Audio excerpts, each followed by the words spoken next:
So today in the shop we have a Massey Ferguson 1GC.25. This tractor has a Tech-Type full hard side cab. We'll talk about that a little bit later. It also has a FBx.1574 front blade. This blade has the hydraulic angle package. That is an optional package that Massey offers. We'll show you how to remove the blade from the subframe as well as the subframe from the tractor. A couple things maybe before we start. Hydraulic fittings are color coded. You have a blue zip tie here with a blue hydraulic tip cover. So when you take them off and put them back together, you know how they go. Here would be have a red zip tie along with, if you can see, that red cover. And there's green and black on the backside as well. So you'll have a good understanding of how the hydraulics go. On this blade, one set of hydraulics raises and lowers it, and the other one does your side-to-side angle. I'll show you how that works. Use the tractor mounted joystick.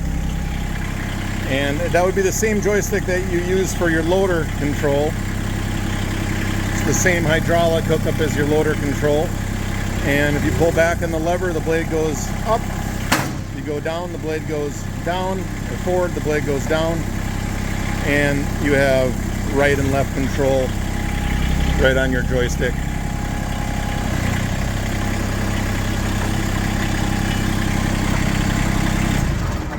The blade is a 62-inch wide blade. It has a spring safety trip mechanism.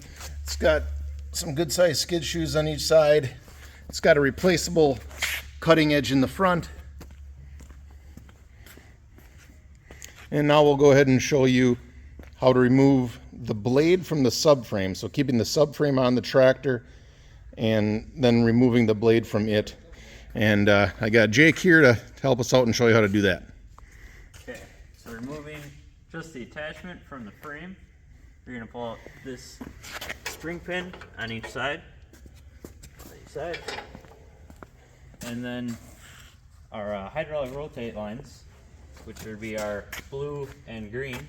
Slide the coupler back, and the hole should come out ahead. There we go. Then take it out of our loop here.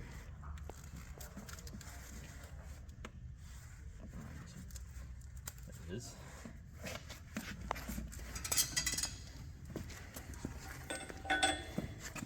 Now be cautious, because this part here is going to stay with the tractor, so you can tuck your hoses kind of under it to an extent.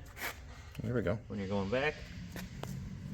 Now we're going to start the tractor and lower the attachment down, and it will unhook, and then we'll back the tractor up and it'll come out of the attachment point. So now Jake is going to start the tractor up and remove the blade from the subframe.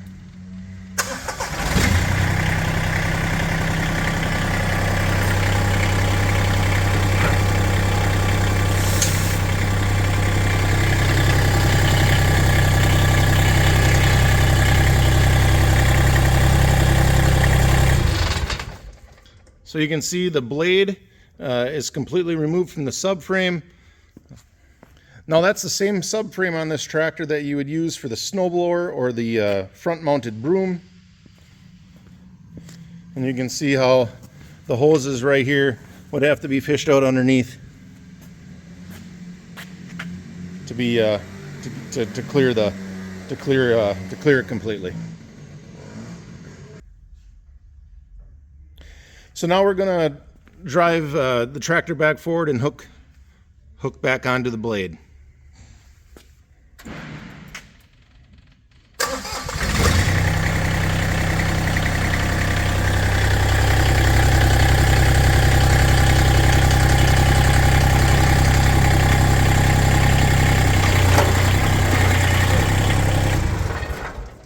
So that's really all it is. We have our blade hooked up now. You're going to have a pin on each side that you would lock the blade to the subframe with. and then we would have to put our hose back the way it was, and then you would have your blade back hooked up.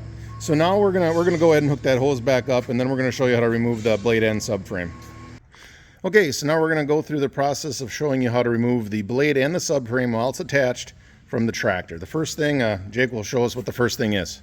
First, we're gonna pull this pin out here.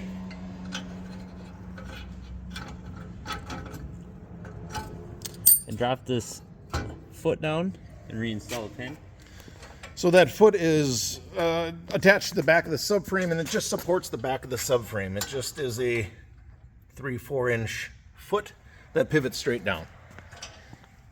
And then on each side you're going to have this pin right here. So you would pull out this clip and you would pull that pin out, and that's what holds the subframe to the tractor. So Jake's got his pin out here. Yeah, right there. And now he'll hop in the tractor and he'll show you how that works.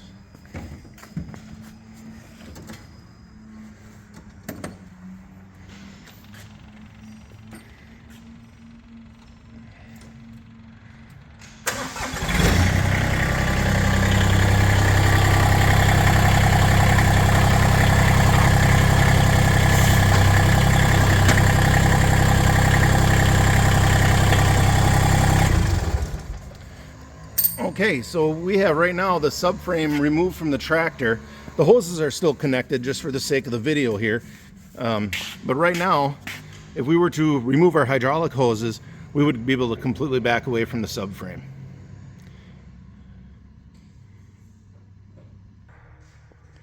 Okay, so now we are going to start the tractor back up, and we are going to drive in and hook back the subframe to the tractor. So I want to just point that out. Really what we're doing is this here bolt sits right in this indent. So you're going to see Jake will go ahead and start the tractor up. And he's going to drive forward.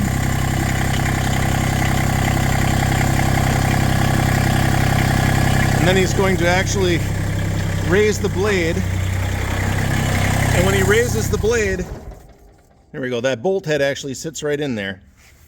And it automatically lines up the hole here that you would put that pin back in. We'll do that right now. Jake will put that pin back in on that side.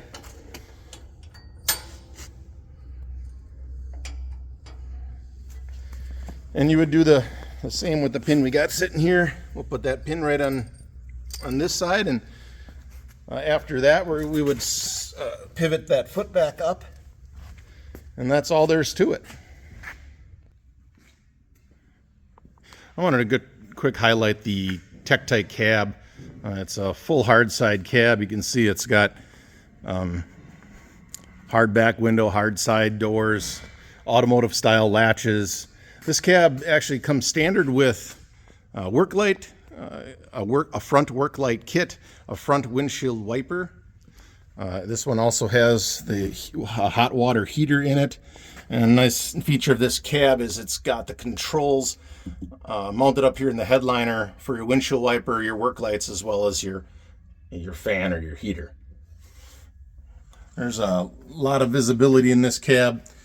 Plenty of headroom. It has an auxiliary fan also, just to keep that air circulating to prevent the windows from fogging up. They have a nice step on the side, so it's fairly easy to get in and out. This is a very nice cab, and they will fit on any GC tractor that Massey Ferguson makes, whether it's the 2.3 or the 2.5, with or without a backhoe.